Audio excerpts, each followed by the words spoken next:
અમદાવાદમાં ખોદકામને લઈને વાહન ચાલકો બેહાલ થઈ ગયા। આડેધડ ખોદકામને લઈને લોકોએ ટ્રાફિકની સમસ્યા સર્જાઈ રહી છે।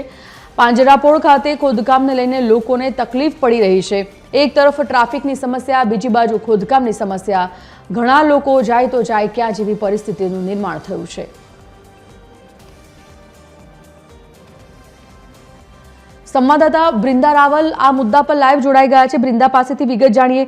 ब्रिंदा, जे प्रकारे अत्यारे दरेक जगह अमदावाद में ठेर ठेर खोदकाम चाली रह्युं छे, अमदावादना પાંજરાપોળ खाते पण अत्यारे खोदकामने लईने ट्राफिकनी समस्या सर्जाय छे, अवरजवर करता वाहन चालकोनी मुश्केली वधी छे, शुं विगत?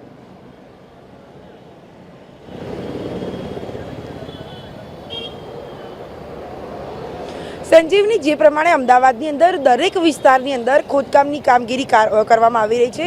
खास जो बात करीए तो जे रीते या तो रस्ता पહોળા करवानी बात होय के गटर लाइन नाखवानी होय के पछी पाणीनी पाइपलाइन नाखवानी होय, तेने लईने तमाम रस्ताओ जे छे ते खोदीने मूकवामां आवे छे। हाल हूँ પાંજરાપોળ विस्तारमां छुं कि जे विस्तारमां छेल्ला केटलाय समयथी खोदकाम करवामां आवी रह्युं छे। एटले के आ सीएन स्कूल पासेनो विस्तार छे।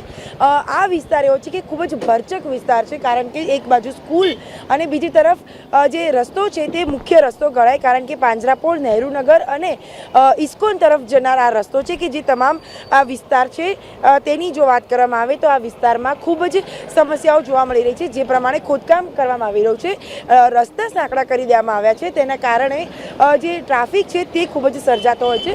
મુખ્યત્વે એક તરફ સ્કૂલના જે વિદ્યાર્થીઓના જે વાહનો આવતા હોય છે તેમાં પણ અવરજવર કરવામાં મુશ્કેલી પડતી હોય છે। સવારની જો વાત કરવામાં આવે તો જે ઓફિસનો સમય છે તે ઓફિસ સમય દરમિયાન પણ ટ્રાફિક સર્જાતો હોય છે।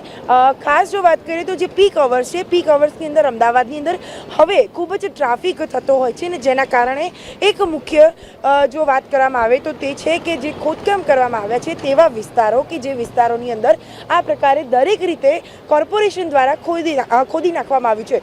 ખાસ જો વાત કરીએ સંજીવની, તો જે પ્રમાણે આ રસ્તો છે તે મુખ્ય રસ્તો કહી શકાય છે, કારણ કે પાંજરાપોળથી નહેરુનગર તરફ જતો અને બીજી તરફ જે શાળાના જે વિદ્યાર્થીઓ હોય છે તેમને પણ આવવામાં મુશ્કેલી સર્જાતી હોય છે। એક તરફ અવરજવર કરવી ખૂબ જ અશક્ય બનતી હોય છે, કારણ કે સવારના સમયે ઓફિસના જે વાહન ચાલકો હોય છે તે અને સાથે જ સ્કૂલે જવાવાળા જે લોકો હોય છે તેમાં પણ મુશ્કેલી જોવા મળતી હોય છે। હાલ આપ દ્રશ્યોમાં પણ જોઈ શકો છો કે જે રીતે આ સ્કૂલ છે, સ્કૂલનો જે મુખ્ય દ્વાર છે તેની જ સામે આ ટ્રાફિક જે છે તે પણ સર્જાતો હોય છે, કારણ કે આ જે સાંકડો રસ્તો છે તેના કારણે લોકોને અવરજવર કરવામાં એક તરફ મુશ્કેલી, હાલાકી અને બીજી તરફ જે પીક અવર્સ ગણાતા હોય છે સવારે 10 વાગે અને સાંજે 7 વાગે, એટલે કે મુખ્યત્વે 7 વાગે અને સવારે 10 વાગે આ જે ટ્રાફિક સર્જાતો હોય છે તેને લીધે વાહન ચાલકોને મુશ્કેલી પડતી હોય છે। જી સંજીવની, ધન્યવાદ બ્રિંદા સમગ્ર માહિતી માટે।